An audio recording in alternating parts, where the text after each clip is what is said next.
राधे राधे, जय श्री कृष्णा। आज मैं आपको धर्मराज जी की कहानी सुनाने जा रही हूँ। अगर आपने मकर संक्रांति से धर्मराज जी की कहानी सुनने का नियम लिया है तो धर्मराज जी की कहानी के साथ में 8 कहानियाँ जरूर सुननी चाहिए। इससे कहानी सुनने का पूरा फल मिलता है।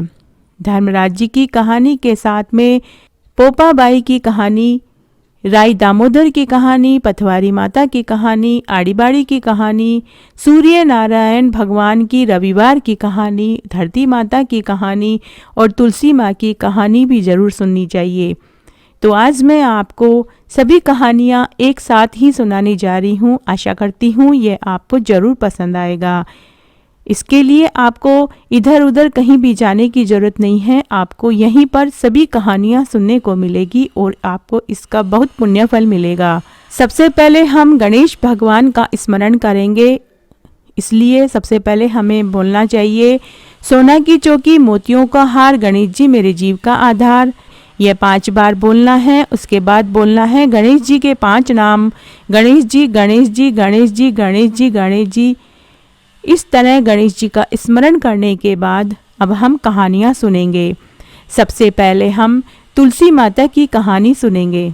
एक गांव में एक ब्राह्मण और ब्राह्मणी थे। उनके कोई संतान नहीं थी। ब्राह्मण रोज सुबह नदी में स्नान करने जाता और घर आकर पूजा पाठ किया करता था। रोज की तरह ब्राह्मण ब्रह्ममुहूर्त में उठकर नदी पर स्नान करने गया।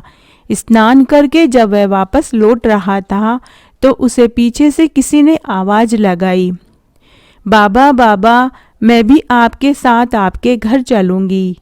उसने पीछे मुड़कर देखा तो उसे कोई दिखाई नहीं दिया। फिर वह चलने लगा। चलते ही उसे फिर से आवाज सुनाई दी। उसने फिर से पीछे मुड़कर देखा तो उसे कोई दिखाई नहीं दिया। वह डर गया। उसे लगा कोई भूत प्रेत होगा या कोई ऊपर की कोई आत्मा होगी। अभी वह सोच ही रहा था कि इतने में ही 4-5 साल की एक छोटी सी कन्या उसके सामने आकर खड़ी हो गई और वह बोली, बाबा बाबा, मैं आपके घर आपके साथ चलूंगी। और उसने झट ब्राह्मण की उंगली पकड़ ली। ब्राह्मण उसे लेकर घर आ गया। घर आने पर उसकी स्त्री ने पूछा कि यह कन्या किसकी है। तो वह कन्या बोली, माँ माँ, मैं तो तेरी ही हूँ। ब्राह्मणी ने ब्राह्मण से पूछा तो ब्राह्मण ने पूरी बात बता दी। अब वह उनके साथ ही रहने लगी। ब्राह्मणी छोटी कन्या को पाकर बहुत खुश हुई। वे दोनों पति पत्नी खुशी खुशी उसके साथ रहने लगे। ब्राह्मणी ने पूछा कि हम इसका क्या नाम रखें। तो ब्राह्मण ने कहा कि हम इसका नाम तुलसी रख देते हैं। यह हमारे आंगन की तुलसी है। अब तुलसी खूब खेलने कूदने लगी। माता पिता भी उसे बहुत प्यार करने लगे। समय बीतता गया। एक दिन वह विवाह लायक हो गई। माता पिता चिंता करने लगे कि हम इसका विवाह किस प्रकार और कैसे करेंगे। तो तुलसी बोली, आप मेरी चिंता मत कीजिए, मुझे तो स्वयं भगवान श्री कृष्ण लेने आएंगे। आप पूरी तैयारी कीजिए। शादी का मुहूर्त निकाला। कार्तिक सुदी एकादशी के दिन तुलसी की शादी सालिग्राम से हुई और तुलसी जाने लगी।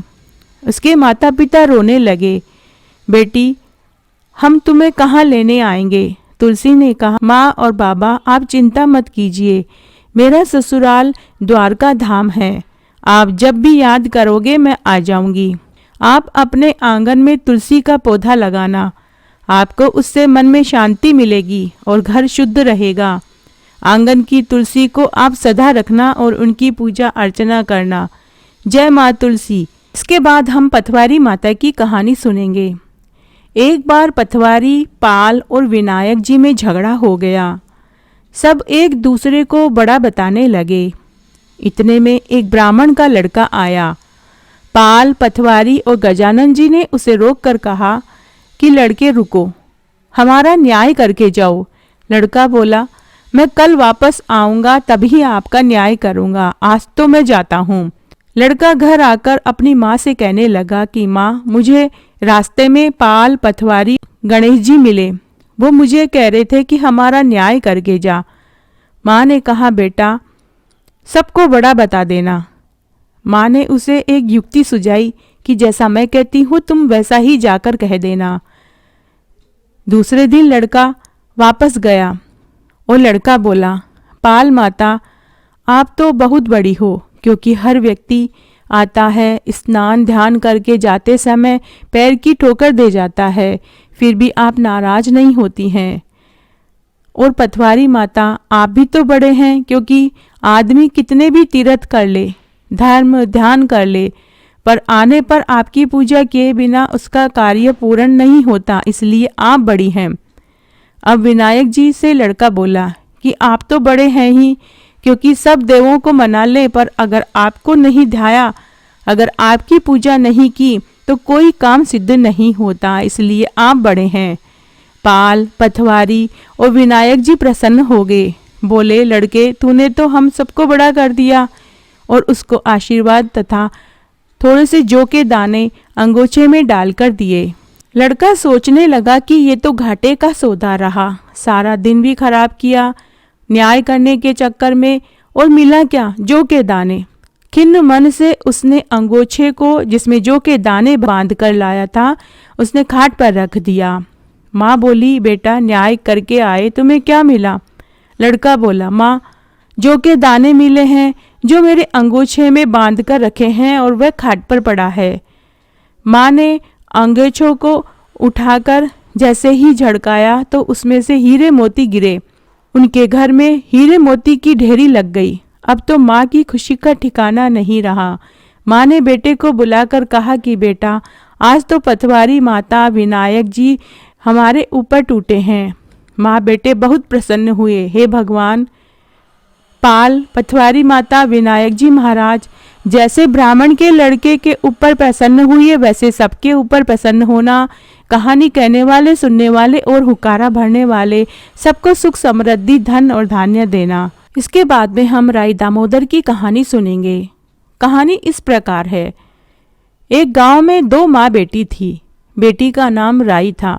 वह बहुत सुंदर और सुशील थी। वह भगवान कृष्ण की पक्की भक्त थी। एक बार भगवान कृष्ण ने उसकी परीक्षा लेने हेतु डासरिया बेचने वाले बनकर आए और आवाज लगाने लगे। राई ने अपनी माँ से कहा कि माँ, मुझे भी डासरिया चाहिए। माँ बोली, मैं पैसे कहाँ से लाऊं? बाजरी पड़ी है, वो ले जा और बदले में डासरिया ले ले। तब वह लड़की बाजरी एक कटोरी में भरकर गई और बोली कि आप बाजरी ले लो और मुझे डासरिया दे दो। भगवान श्री कृष्ण ने बाजरी के फूंक मारी तो बाजरी उड़कर राई की आंख में चली गई। राई जोर जोर से रोने लगी। भगवान वहां से अंतर्ध्यान हो गए। थोड़ी देर बाद भगवान श्री कृष्ण ने वेद का रूप बनाकर वहां आए और आवाज लगाने लगे। राई की माँ बाहर आई और बोली, वेद जी, मेरी बेटी की आंख में से फूस निकाल दीजिए। भगवान रूप में वेद जी बोले कि फूस निकाल दूं तो उसका विवाह तुम्हें मेरे साथ करना पड़ेगा। राई की माँ तैयार हो गई और सगाई कर दी। कार्तिक शुक्ल 11 के दिन विवाह निश्चित किया गया। माँ सोचने लगी कि बेटी को शादी में क्या दूंगी। सोने की दुकान पर जाकर बोली कि मेरी राई के लिए लौंग और बिछिया घड़ दो। सुनार बोला, मुझे तो समय नहीं है, मैं तो श्री कृष्ण भगवान के गहने गढ़ रहा हूँ। उसके बाद राई की माँ हलवाई के पास गई, फिर बनिया के पास गई, उसके बाद वह कपड़े वालों के पास गई, लेकिन सबने एक ही जवाब दिया। माँ घर आई, सोचने लगी अब क्या करूं। उसने देखा तो उसका घर महल में बदला हुआ था। वहां ठाठ से विवाह की तैयारियां हो रही थी। भगवान श्री कृष्ण बारात लेकर आए। माँ ने खूब ठाठ से राई का विवाह भगवान श्री कृष्ण के साथ कर दिया। भगवान राई को लेकर द्वारिका गए और वे राई के साथ महल में रहने लगे। दूसरी सभी रानियां चिढ़ने लगी। सावन में राई पीहर गई। भगवान ने सोचा कि राई के तीज भेज दूं। तब भगवान श्री कृष्ण ने 7 जरी के बेस और 5 सोने के पचेटे भी भेजे और 2 हंसों को बुलाकर कहा कि तुम सीधे राई के पीहर जाना और यह सब सामान दे देना और रास्ते में कहीं मत रुकना। जब राधा और रुक्मण को पता चला तो उन्होंने हंसों को अपने महल में बुलवाया और कहा कि थोड़े मोती चुग लो। हंस बहुत भोले थे, वो आए और मोती चुगने लगे। राधा रुक्मण ने सारा सामान निकाल दिया और उसमें फटे पुराने कपड़े और 5 कांटे बांध दिए और पोटली हंसों को दे दी। हंस सामान लेकर राई के पास गए और खुशी खुशी नाचने लगे। जैसे ही राई ने पोटली खोली तो उसकी उंगलियों में 5 कांटे चुभ गए। राई बहुत दुखी हुई। सावन खत्म हुआ। जब भगवान श्री कृष्ण राई को लेने पहुंचे तो राई भगवान श्री कृष्ण से बोली नहीं, दूर दूर ही रही। भगवान ने सोचा कि कोई बात तो जरूर है, राई इतनी नाराज क्यों है, बोल क्यों नहीं रही। भोजन कराते समय राई भगवान के पास ही बैठी रहती थी। भोजन में दही जरूर रखती थी, लेकिन भोजन कराते समय भी राई भगवान से नहीं बोलती। एक दिन भगवान बिल्ली बनकर दही खा गए। अब राई दही कहाँ से रखे। तब भगवान गुजरी का वेश बनाकर दही बेचने वाली बनकर आए और आवाज लगाने लगे, दही ले लो, दही ले लो। राई गुजरी से दही लेने गई और बोली कि थोड़ा दही दे दो। गुजरी रूप में भगवान बोले कि राई तुम उदास क्यों हो, हमने सुना है आप भगवान से भी नाराज हैं। राई ने कहा, तुम्हें क्या मतलब है, तुम दही दो और जाओ। तो गुजरी रूपी भगवान बोले, हम सहेली जैसे ही हैं, मन की बात कहोगी तो तुम्हें भी अच्छा लगेगा। तब राई ने पूरी बात बता दी। सुनते ही भगवान को भी आश्चर्य हुआ और वे असली रूप में आए और बोले कि यह कैसे हुआ, मैंने तो जरी का भेस और सोने के पचेटे भेजे थे। भगवान ने हंसों को बुलाकर पूछा कि मैंने जो तुम्हें जरी का भेस और सोने के पचेटे राई के लिए भेजे थे, तो रास्ते में तुम कहीं रुके थे। तब हंस ने कहा कि राधा रुक्मण के महल में रुके थे और कहीं नहीं रुके। भगवान ने राधा रुक्मण को बुलाया और पूछा कि आपने ऐसा क्यों किया। वो बोली कि आप हमारे महल में ही नहीं आते हैं, इसलिए हमने ऐसा किया। भगवान बोले, आप हमको प्रेम से बुलाते तो हम जरूर आते। फिर भगवान बोले, कार्तिक का महीना राई को दूंगा, 5 दिन पंच तीर्थया राधा रुक्मण को व 11 सत्यभामा को दूंगा। भगवान ने सबका मान रखा। हे भगवान, राधा रुक्मण राई को जैसे आपने मान दिया वैसे सबको देना, कहने वाले को, सुनने वाले को और हुकारा भरने वाले को। घटती हो तो पूरी हो तो परवान चढ़े, भूले बिसरे नाम तेरे भंडार में भरे। इसके बाद में हम पोपाबाई की कहानी सुनेंगे। धर्मराज जी की कहानी सुनने के बाद में अगर पोपाबाई की कहानी नहीं सुनी जाती है तो वह अधूरी मानी जाती है, इसलिए धर्मराज जी के साथ में पोपाबाई की कहानी अवश्य सुने। एक गांव में एक बुढ़िया माई थी। उसने सभी प्रकार के व्रत किए, लेकिन पोपाबाई का व्रत नहीं किया। कुछ समय बाद जब बुढ़िया की मृत्यु हुई, मरने के बाद सबसे पहले भगवान के घर पोपाबाई का दरवाजा आता है। तो पोपाबाई ने बुढ़िया का रास्ता रोका और कहा, तुमने सभी व्रत किए, मेरा व्रत क्यों नहीं किया, इसलिए मैंने तुम्हारा रास्ता रोक रखा है। तब बुढ़िया ने कहा कि मैं आपको जानती नहीं, इसलिए मैंने आपका व्रत नहीं किया। मैं आपसे अपनी गलती की क्षमा मांगती हूँ, मुझे अपने व्रत की विधि बताइए। तब पोपाबाई ने कहा, एक कांसी का कटोरा लेना और एक खोपरे को काटकर उसमें राई और तिल से भर लेना, श्रद्धा अनुसार गुप्त दान करना। अब बुढ़िया बोली कि ये सब तो ठीक है, पर मैं यह व्रत किस दिन करूं, मैं तो मर चुकी हूँ। पोपाबाई ने बुढ़िया को वापस धरती पर भेज दिया। बुढ़िया वापस धरती पर आई और धूमधाम से पोपाबाई का व्रत किया और व्रत का उद्यापन किया। थोड़े दिनों बाद बुढ़िया का स्वर्गवास हो गया। भगवान के घर सबसे पहले पोपाबाई ने द्वार पर दोनों हाथ फैलाकर बुढ़िया को अपनी शरण में लिया और मोक्ष प्रदान किया। उसके बाद में हम धरती माता की कहानी सुनेंगे। एक गांव में एक माँ अपने बेटा और बेटी के साथ रहती थी। दोनों बच्चे उसके छोटे थे। माँ बहुत गरीब थी, मेहनत मजदूरी करके अपना गुजर बसर करती थी। समय बीतता गया, बच्चे बड़े होने लगे, बच्चे शादी लायक होने लगे। माँ बीमार हो गई। माँ ने एक दिन बेटे से कहा कि बेटा, तेरी बहन बड़ी हो गई है, अतः अगर मैं मर जाऊं तो तुम इसका विवाह कर देना। तुम्हारे जैसा घर वर देखकर इसकी शादी कर देना। कुछ समय बाद उसकी माँ की मृत्यु हो गई। बेटे को अपनी माँ की बात याद थी। भाई गांव-गांव अपनी बहन के लिए योग्य वर तलाश करने के लिए घूमता रहा। कई गांवों में गया लेकिन उसे कोई योग्य वर नहीं मिला, क्योंकि उसकी माँ ने कहा था कि तुम्हारा जैसा घरवर ढूंढना। एक दिन उसने मन ही मन सोचा कि मैं ही इससे शादी कर लूं। ऐसा सोचकर वो चुनरी और सामान लेने बाजार चला गया। वह चुनरी और सामान लेकर घर आया। बहन ने कहा कि भाई ये सब सामान क्यों लाए हो? भाई बोला, तेरी शादी है। मोहल्ले वालों ने बहन से कहा कि तुम्हारा भाई ही तुमसे शादी कर रहा है। बहन ने भाई से पूछा, मेरी शादी किससे कर रहे हो? भाई कुछ नहीं बोला। तब बहन समझ गई। उसने एक लोटा लिया, चुनरी ली, चप्पल पहनकर जंगल में रवाना हो गई। गायों के ग्वालों ने पूछा कि तुम कहाँ जा रही हो? तो उसने कहा, मैं वन में जा रही हूँ। गाय के ग्वालों ने पूछा कि तुम वन में क्यों जा रही हो? वह कुछ नहीं बोली। वन में जाकर धरती माँ को पुकारने लगी और बोली, हे माँ, तू ही मेरी लाज रखना, नहीं तो अन्याय हो जाएगा। मैं क्या करूं? मुझे अपनी गोद में ले लो, नहीं तो मैं यहीं मर जाऊंगी। धरती माँ फट गई। बहन एक तरफ लोटा, चुनरी और चप्पल रखकर धरती में जाने लगी।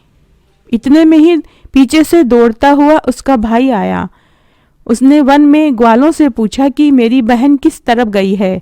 ग्वालों ने कहा, तुम्हारी बहन उत्तर दिशा की ओर गई है। वह बहन बहन पुकारता हुआ दौड़ता हुआ उसी जगह आया।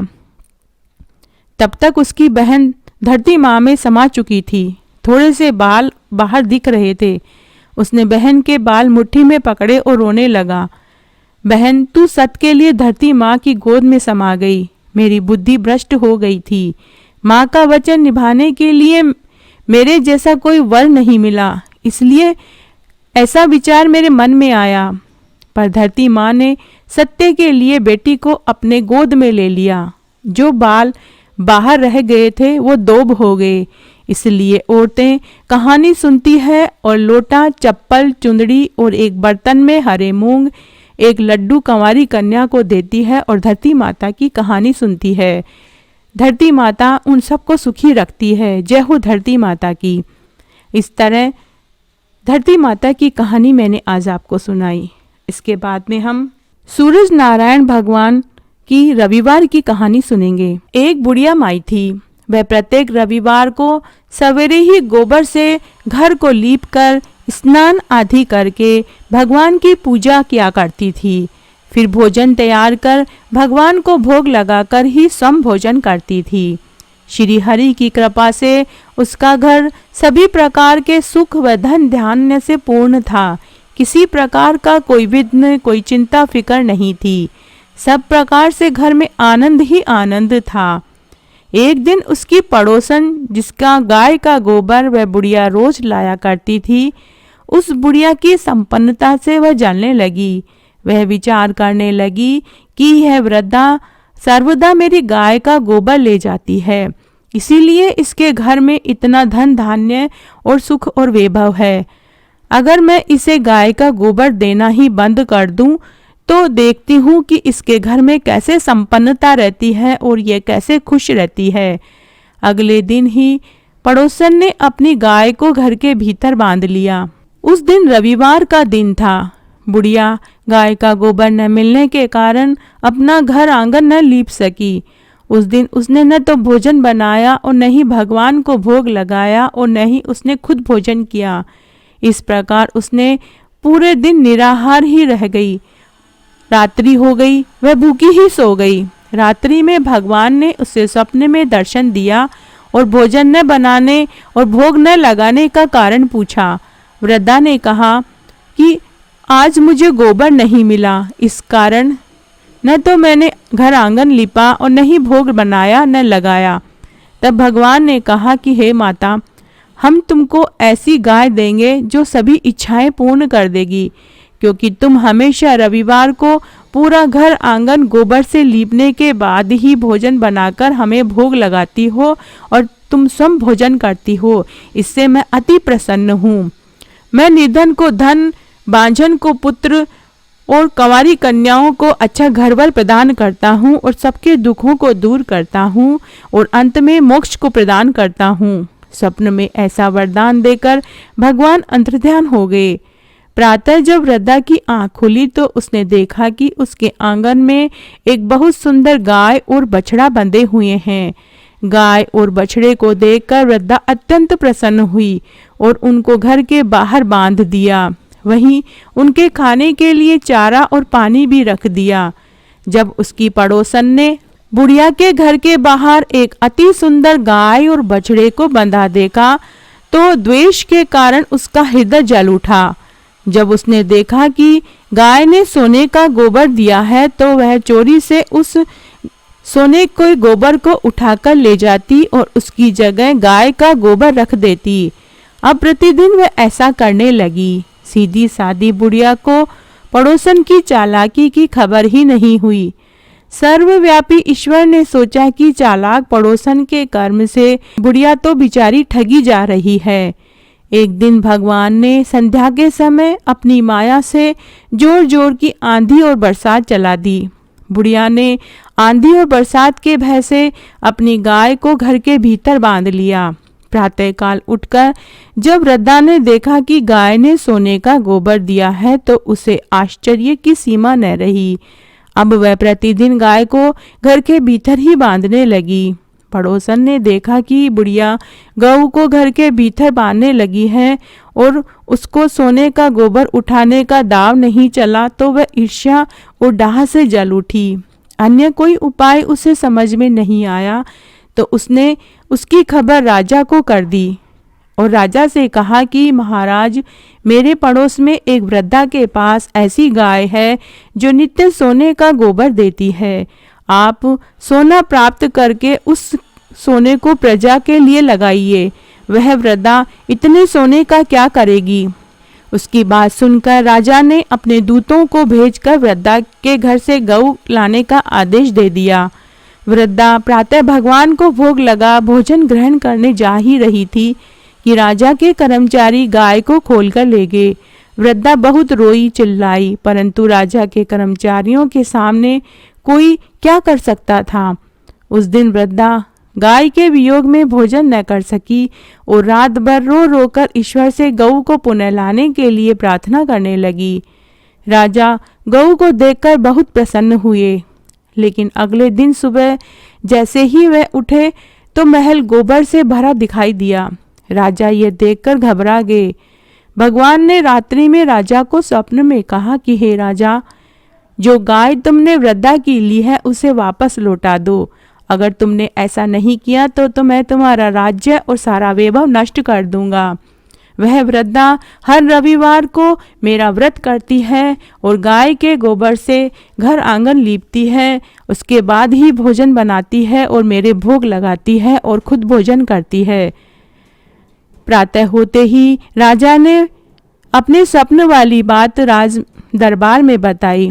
तब एक वृद्ध मंत्री जो बड़ा ही समझदार था, उसने कहा कि राजन, वह बुढ़िया के सत का फल है, इसलिए आप उस वृद्धा को महल में इज्जत से बुलाइए और उसको खूब सारा धन भी दे दीजिए और गाय और बछड़ा भी लौटा दीजिए। तब राजा ने वृद्धा को महल में बुलवाया और बहुत सा धन सम्मान के साथ गाय और बछड़ा भी लौटा दिया और अपने कार्य के लिए वृद्धा से क्षमा भी मांगी। उसके बाद राजा ने उसकी पड़ोसन को बुलाकर उचित दंड दिया। इतना करने के बाद राजा के महल में सारी गंदगी दूर हो गई। उसी दिन से राजा ने नगरवासियों के लिए आदेश दिया कि राज्य की समृद्धि और सभी मनोकामनाओं की पूर्ति के लिए सभी रविवार सूर्य नारायण भगवान का व्रत करें। व्रत करने से नगर के सभी लोग सुखी जीवन व्यतीत करने लगे। अब कोई बीमारी तथा प्रकृति का प्रकोप उस नगर पर नहीं होता था।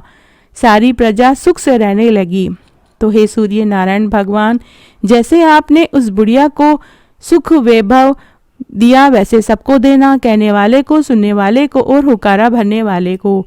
घटती हो तो पूरी हो, पूरी हो तो परवान चढ़े, भूले पिसरे नाम तेरे भंडार में भरे। अब मैं आपको आड़ी बाड़ी की कहानी सुनाने जा रही हूँ। सभी कहानियाँ सुनने के बाद में अगर आड़ी बाड़ी की कहानी नहीं सुनी जाती है तो उसका पूरा फल नहीं मिलता। आड़ी बाड़ी की कहानी इस प्रकार है। आड़ी बाड़ी सोनारी बाड़ी, जिमे बैठी कान कुंवाड़ी काई काई मांगे, 36 करोड़ देवता मांगे। बाड़ी सींचा काई होवे, अन्न होवे, धन होवे, लाज होवे, लक्ष्मी होवे, बिछड़ा को मेल होवे, निपुति का पुत्र होवे, सासू को पुरसन, बहू को जीमन, ऊट भाई तपसी, जीम भाई लपसी, भाई को थान, भुजाई को मान, थान थारी वार्तारो फल, और माने मारा व्रत को फल। इसके बाद में हम धर्मराज्य की कहानी सुनेंगे। धर्मराज्य की कहानी इस प्रकार है। एक बुढ़िया मरकर भगवान के घर गई। वो वहां जाकर बोली कि मुझे कोई धर्मराज्य के मंदिर का रास्ता बता दो।